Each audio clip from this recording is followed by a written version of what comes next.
থেকে আপনাদের এই আবার সুষ্ঠু নির্বাচনে যে ভোট দেবেন সেই ভোট দাবি করি।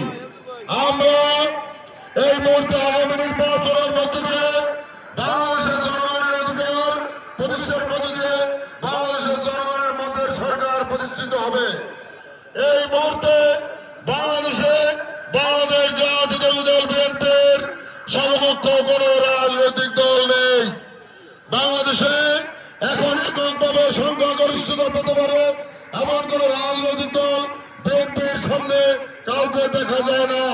সেই হিসেবে বিএনপি একক সংখ্যাগরিষ্ঠ দল হিসেবে আগামী 12 তারিখে নির্বাচনে সরকার গঠন করবে ইনশাআল্লাহ।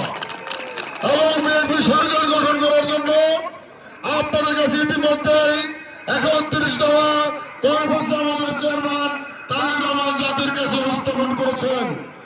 অন্যদিকে কোন রাজনৈতিক দল তারা ক্ষমতায় কি করবে আজ পর্যন্ত কোন পরামর্শ কোন কর্মসূচি উপস্থাপন করতে পারে নাই। আমাদের চেয়ারম্যান তারেক রহমান মেয়েদেরকে সচ্ছল করার জন্য আর্থিকভাবে পরিবারকে সহায়তা করার জন্য মায়েদের হাতে একটি ফ্যামিলি কার্ড দেওয়া হবে, 25 থেকে 30,000 টাকা পাবেন। কৃষকের উন্নয়নের জন্য কৃষি কার্ড করে দেওয়া হবে। কৃষি কার্ডের মাধ্যমে নিত্য প্রয়োজনীয় কৃষি পণ্য সার বীজ ঔষধ কিনতে পারবেন এবং কৃষি লোন বর্গা চাষী এবং যাদের জমি আছে সেই কৃষকরা ওই কার্ড দিয়ে লোন উত্তোলন করতে পারবেন পরিমাণ মতো যার যে লোন লাগে সেই জন্য কৃষক কার্ড দেওয়া হবে। স্বাস্থ্য সেবা দরকারে পৌঁছানোর জন্য স্বাস্থ্য কার্ড দেওয়া হবে। ডাক্তার গ্রামে গ্রামে ঘুরবে, স্বাস্থ্যকর্মী গ্রামে গ্রামে ঘুরবে, আপনাদের বাড়িতে বাড়িতে গিয়ে খোঁজ নেবে। সেই ঘোষণা তারেক রহমান দিয়েছেন। তারেক রহমান ঘোষণা দিয়েছেন আগামীতে বিএনপি ক্ষমতা আসলে 10,000 টাকা পর্যন্ত কৃষকদের কৃষি ঋণ মওকুফ করে দেওয়া হবে সুদ আসল সহ। বন্ধুরা আমার, তারেক রহমান ঘোষণা করেছেন ঢাকার আপনার উন্নত মানের যে আইডিয়াল স্কুলে যে শিক্ষা হয়, সবাই স্কুলে যে শিক্ষা হয়, ওই গ্রামের স্কুলে সেই একই মানের শিক্ষা হবে।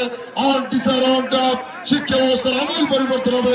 আপনার ছাত্র ছাত্রী আপনার ছেলে মেয়েকে নিয়ে আর ঢাকায় ভর্তি করানোর চেষ্টা করতে হবে না। সব জায়গায় এক মানের এক কারিকুলামে এক সিস্টেমে শিক্ষা ব্যবস্থা চালু হবে ইনশাআল্লাহ বিএনপি ক্ষমতায় গেলে। আমরা বলতে চাই এই দেশ গড়ার জন্য আমাদের অনেক পরিকল্পনা রয়েছে, তারেক রহমানের পরিকল্পনা রয়েছে। এই দেশ জিয়াউর রহমানের হাত থেকে প্রথম গড়ে উঠেছিল গার্মেন্ট শিল্প, জিয়াউর রহমান এনেছেন, যে কারণে আজকের হাজার হাজার লক্ষ লক্ষ মা বোনেরা গার্মেন্টে চাকরি করতে পারছেন। প্রবাসে জিয়াউর রহমান সর্বপ্রথম লোক বিদেশে পাঠানোর ব্যবস্থা করেছিলেন, যে কারণে আজকে বাংলাদেশের অর্থনীতি অনেকটা বিদেশ থেকে পাঠানো রেমিটেন্সের উপরে নির্ভরশীল। আজকে আমরা বলতে চাই বেগম খালেদা জিয়া 91 সালে বলেছিলেন 5,000 টাকার কৃষি ঋণ আসন সুদ আসন সহ মওকুফ করা হবে, মওকুফ করেছিলেন। বেগম খালেদা জিয়া 25 বিঘা জমির খাজনা মওকুফ করেছিলেন। বেগম খালেদা জিয়া 8ম শ্রেণী পর্যন্ত মেয়েদের শিক্ষা বৈতনিক এবং উপবৃত্তি চালু করেছিলেন। পরবর্তীতে ডিগ্রি পর্যন্ত উপবৃত্তি চালু করেছিলেন। বেগম খালেদা জিয়া প্রত্যেক ইউনিয়নে 3 ওয়ার্ডে একজন করে মহিলা মেম্বার নারীর ক্ষমতায়নের জন্য তিনি আইন করেছিলেন। আমরা বলতে চাই বেগম খালেদা জিয়া জিয়াউর রহমান যে ওয়াদা করেছিলেন, যে কাজ করেছিলেন, যে কথা বলেছিলেন সেই কথা তিনি রেখেছেন। কথা রাখতে রাখতে বেগম খালেদা জীবন দিয়ে গেছেন। আজকে তারেক রহমান তাদের উত্তরসূরি, তিনি যে ওয়াদা করেছেন সেই ওয়াদা তিনি রক্ষা করবেন ইনশাআল্লাহ। আপনারা 100% নিশ্চিত থাকতে পারেন।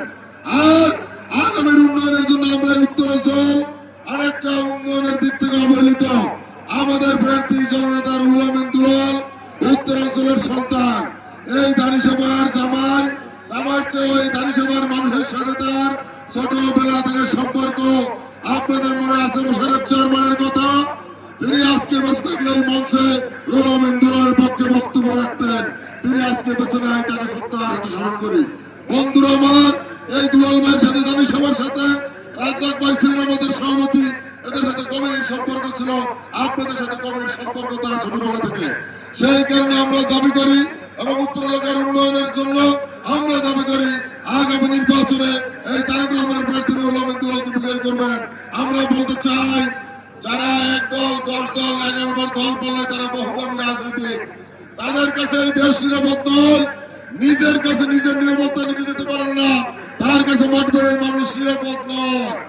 সুতরাং আগামী নির্বাচনে আপনারা বিএনপির মনোনীত প্রার্থী এবং আগামী দেশে বিএনপি যেহেতু রাষ্ট্রীয় ক্ষমতায় যান প্রায় নিশ্চিত, সেহেতু উন্নয়নের স্বার্থে রুহুল আমিন দুলাকে ভোট দিয়ে নিরাপদ সন্ত্রাস মুক্ত মাদক মুক্ত ভোট করে প্রতিষ্ঠা করবেন সেই প্রত্যাশায় আপনাদের সবাইকে ধন্যবাদ জানিয়ে আমি আমার বক্তব্য শেষ করছি।